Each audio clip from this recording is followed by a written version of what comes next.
susunduin ko pa mamaya-maya si Mrs. sa trabaho niya. Mabilis lang tayo makaluto. Simple na tubo lang naman. Tuyo. Ubus ko na to. Kunti na lang natira. Okay na to. Yun. Okay na to. Luto na to. Natutuyuan na. Yun. Nasa loob pa yung susunduin ko. Ayan. Yung susunduin ko. Ayan. Please subscribe Bullseye TV. Bullseye TV YouTube channel. Isang taong may mabuting puso, adhikain ay magbigay saya sa pamamagitan ng kanyang pagluluto na galing sa puso. Ibinabahagi ang saya sa iba.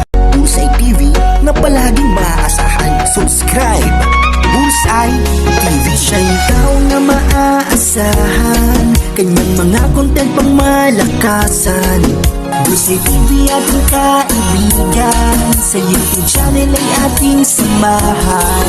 Halika na, samahan siya sa pagbibigay saya. Iba't ibang content at pagluluto, tumutulong din sa tao. Bullseye TV, samahan palagi, suportahan, panoorin palagi. Bullseye TV, kasanggaan nyo. Hello, magandang araw. Luluto na ako. Magluluto ako ng medyo maaga-aga gawa ng susunduin ko pa mamaya-maya si Mrs. sa trabaho niya. Sinalipat siya sa medyo malayo na branch. Jeep o minibus na yung sasakyan, kaya susunduin ko siya. Tsaka alam ko kasi sa lugar na yon noon, nung nakarating ako noon, medyo madilim. Sana ngayon maliwanag na doon para hindi na nakatakot maglakad. Medyo pasukin na si konti yun. Kaya sunduin ko siya. Pero bago ako magsundo, magluto na ako para pag uwi kakain na lang. Okay, prepare muna ako ng naluto. Ano lang naman to, mag-adobo lang naman. Adobong manok. Chicken adobo lang.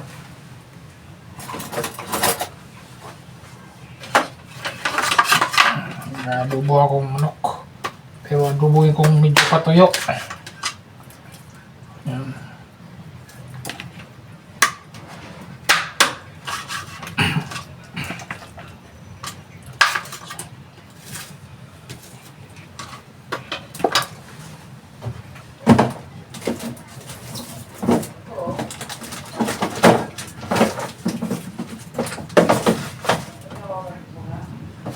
Sibuyas, bawang.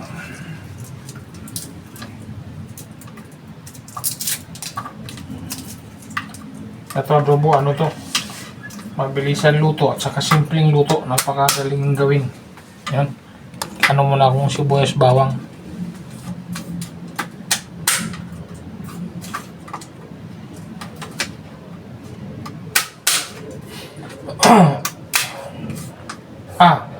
Unang adobo ko pala to sa taong to 2025. Unang adobo, unang pag-aadobo. Ito, kailangan ko maluto ng agaga para pagsundo, tapos pag uwi kakain na lang, hindi na magluluto.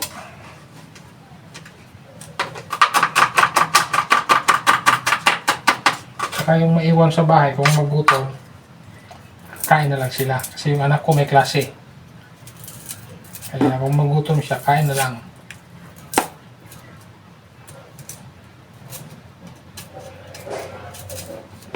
Hirap pala balatan itong sibuyas na puti na to. Ang tawag sa sibuyas na to, masyadong madikit. Hindi ko alam paano diskarte nito.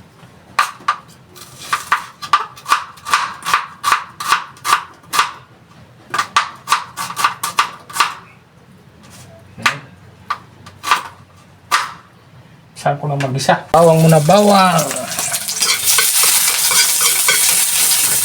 Ayan, wait lang.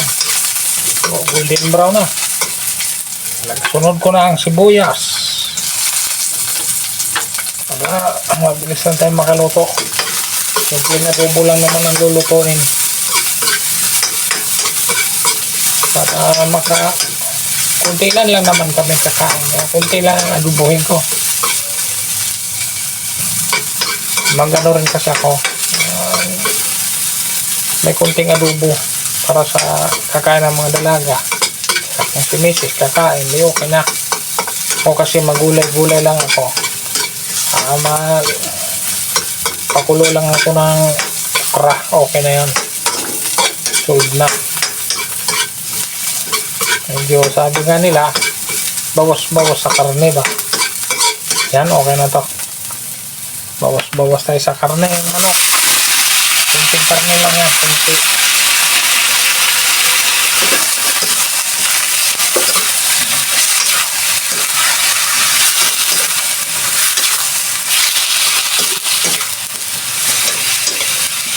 Kunting adobo. Tapos lagyan ko pala ng paminta at laurel. Paminta at laurel. Ayan na. Ito na yung laurel at paminta. Nalagay ka na. Nalimutan ko palang pindutin ang unang video. Ayan. Ayan. Tapos tuyo. Ayan. Ayan o. Okay na yan. Layo-layo ko lang konti cellphone kasi baka masobran sa init. Cellphone lang naman gamit ko. Wala akong ibang gamit pang video.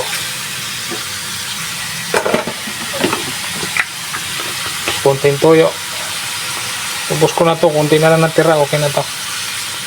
Pwede na yan. Oh. Okay. Pwede na yan. Kaya na lang. Kumulo ng kumulo. Para medyo matuyo-tuyuan siya. Hindi ko na yan asinan kasi may tuyo na. Wala na lang ng ibang panimpla yan.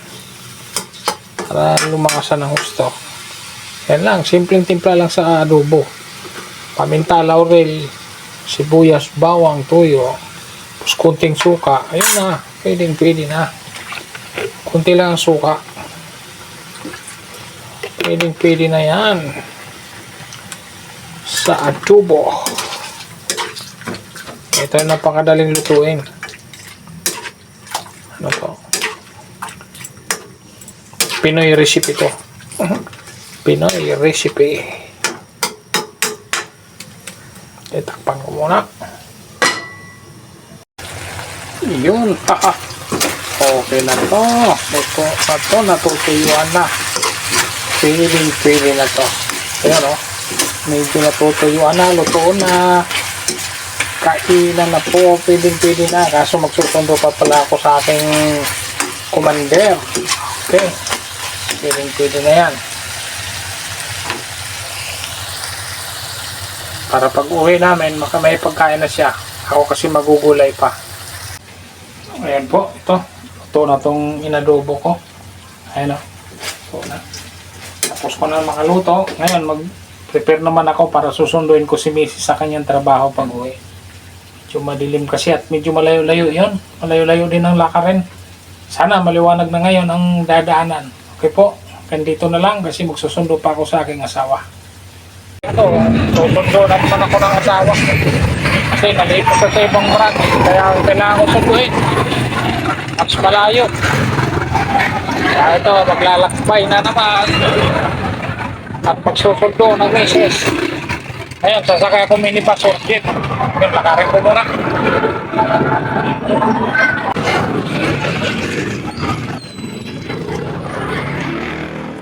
So, lakad muna ako. Lalakarin ko.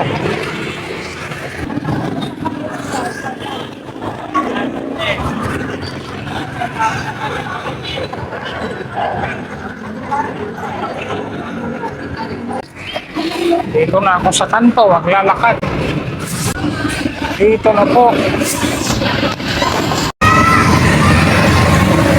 Oh, lakad mo. Lakad.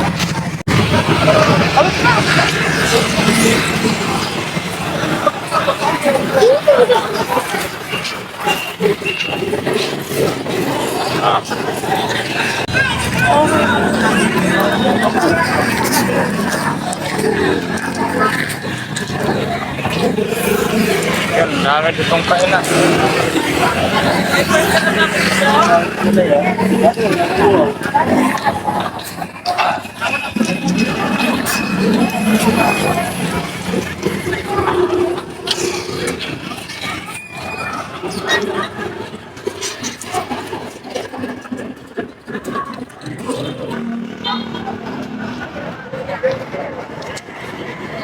Yun, dyan naman nasa inyong asawa ko ngayon. Yan, yan. Yan naman, sa nasa inyo. Sa tapat din, ang daming kainan. Ito. Merindahan.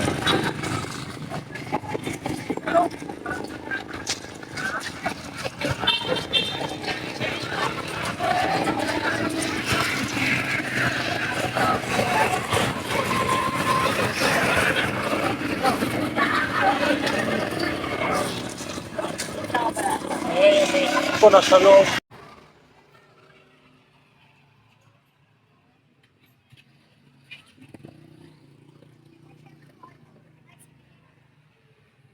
Yun, nasa loob pa yung susunduin ko. Madilim.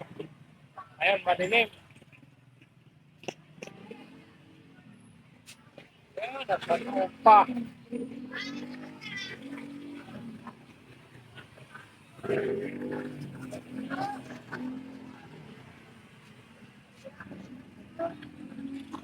Ano? Wala ko antayin kasi madilim to. Lumabas. Wala ko antayin din. Tapos, Kasi madilim. yung susunduin ko, ayan o. Tapos, Madilim dun sa... yun o, mas maganda dito. Sa tapat lang ng pinapasukan ni Mrs. Sa tapat na ng branch nila, ayun, ang daming kainan. Ayun o, hanggang dulo. Yun. Lakad na naman kami mag-asawa. Ayan o. Lakad na naman kami. Sinasundo ko na. Lakad-lakad kami. Dito ka na doon? Tapos na kakain na lang. Ganda dito. Lakad na lang kami. Ang ganda na dito, ang liwanag. Lalaki pa ng mga hita.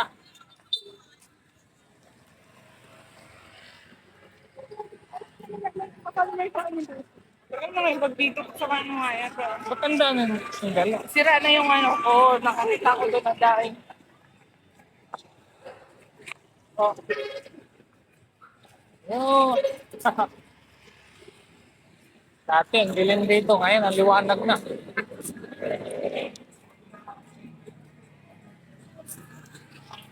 Sarap na dito. Oh.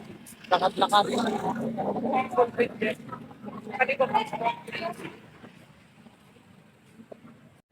Ayun, dito magbo-voice over muna ako gawa ng mas may malakas na sounds yung sa tricycle kaya mute ko muna. Baka ako yung mga copyright. Ayun, lakad-lakad muna kami. Pero maganda na rito sa lugar na to kasi maliwanag na. Hindi katulad noon na napakadilim. Ngayon kahit papaano ang liwanag na. Hindi na nakakatakot maglakad kasi mayroon ng mga nakatayong establishment. May mga tindahan, may convenience store. Tapos ayan o, yung tindahan ng may malaking bubuyog. Sabi sana ni Mrs. kain kami. Kaso ayaw ko kasi baka kami pagalitan ng anak. Kasi hindi namin siya kasama. Yun, hanggang dito na lang muna kasi mag-aabang na naman kami ng jeep na masasakyan.